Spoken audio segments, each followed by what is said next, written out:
Senate Majority Leader Mitch McConnell, RKY, on the day the House impeachment managers read the articles of impeachment against President Trump in the Senate chamber. Drew Unger, Getty Images. Thank you for signing up. For more from the nation, check out our latest issue. Subscribe now for as little as $2 a month. Support progressive journalism. The Nation is reader-supported. Chip in $10 or more to help us continue to write about the issues that matter. Thank you for signing up. For more from The Nation, check out our latest issue. Travel with The Nation. Be the first to hear about Nation Travel's destinations, and explore the world with kindred spirits. Sign up for our wine club today.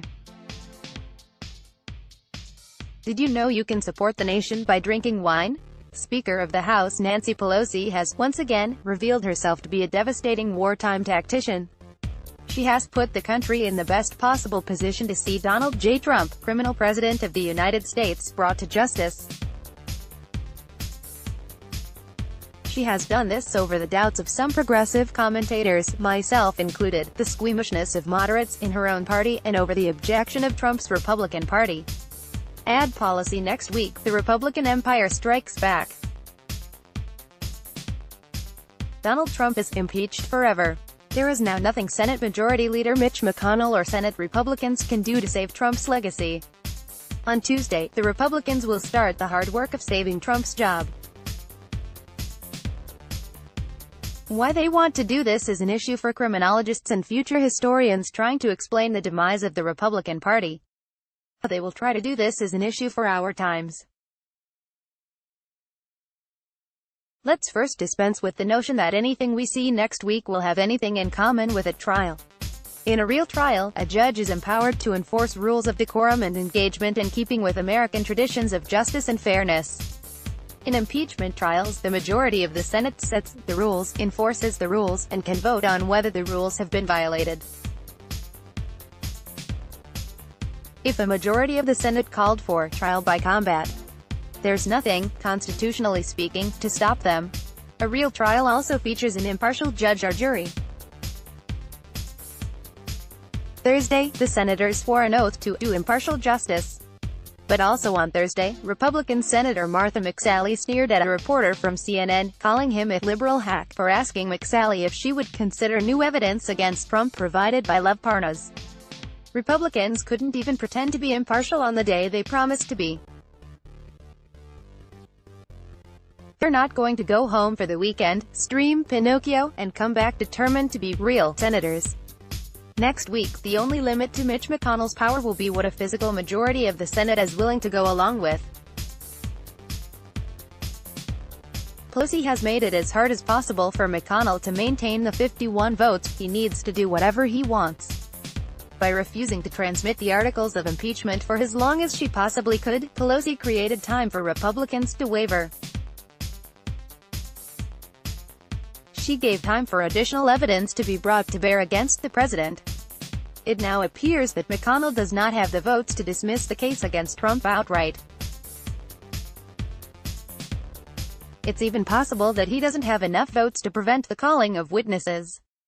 Current issue: Democrats want to subpoena at least 4 additional witnesses for the Senate trial, witnesses that the Trump administration blocked from appearing during the investigation phase in the House. Acting Chief of Staff Mick Mulvaney, former National Security Advisor John Bolton, Associate Director of National Security Michael Duffy, and Mulvaney Assistant Robert Blair. And something tells me Democrats wouldn't mind extending an invitation to Lev Parnas as well. Republicans are running out of ways to stop this from happening.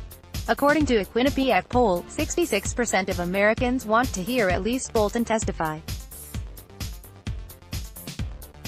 That poll was taken before the Parnas media blitz, during which he implicated everybody but Colonel Sanders in the scheme to get a foreign government to influence an American election. Senators Ted Cruz and Rand Paul seem so fatalistic about the prospect of witnesses that they've resorted to threatening Democrats and even fellow Republicans with the demand that there must be witness reciprocity. If people with direct knowledge of Trump's alleged crimes are called, Cruz and Paul want to be able to give additional life to right-wing conspiracy theories and subpoena Hunter Biden.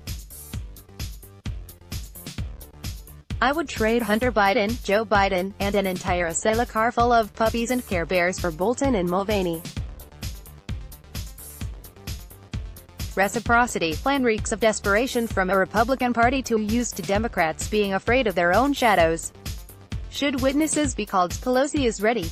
Her choice of impeachment managers shows she's expecting witnesses to be called and cross-examinations to be taken. If Pelosi really thought the Senate proceedings were just for show, she'd have put her best show ponies forward. You'd have seen forceful speakers like Eric Swalwell and constitutional theorists like Jamie Raskin.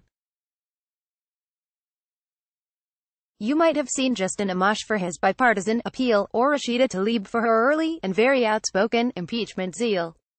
Instead, you saw a comparatively less famous slate, but one full of actual courtroom experience.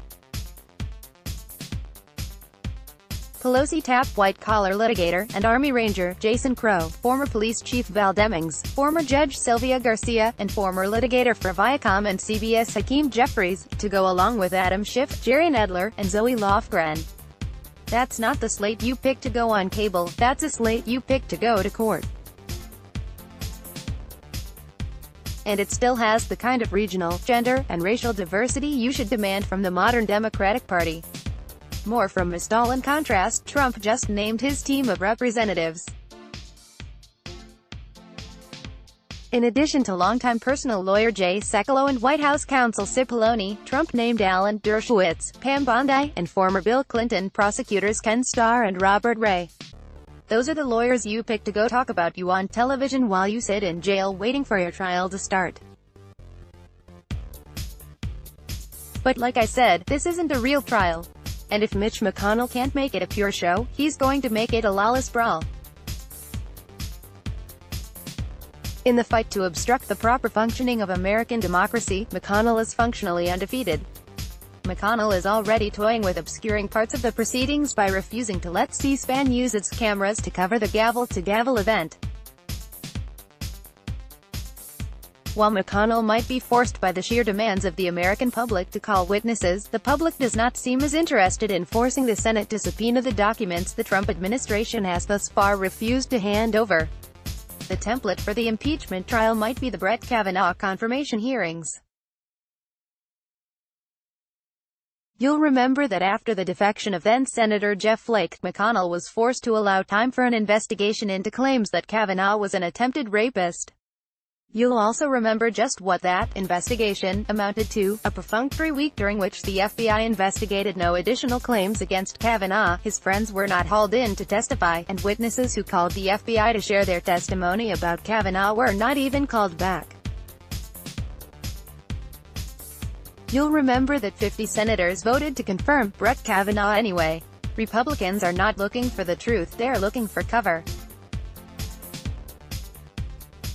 If calling witnesses makes it easier for them to acquit Donald Trump, they will. If not calling witnesses will make it easier for them to acquit Donald Trump, they will. Nancy Pelosi and the House Democrats have played their hand brilliantly. But next week, Mitch McConnell is holding all the cards. Let's block ads. Why?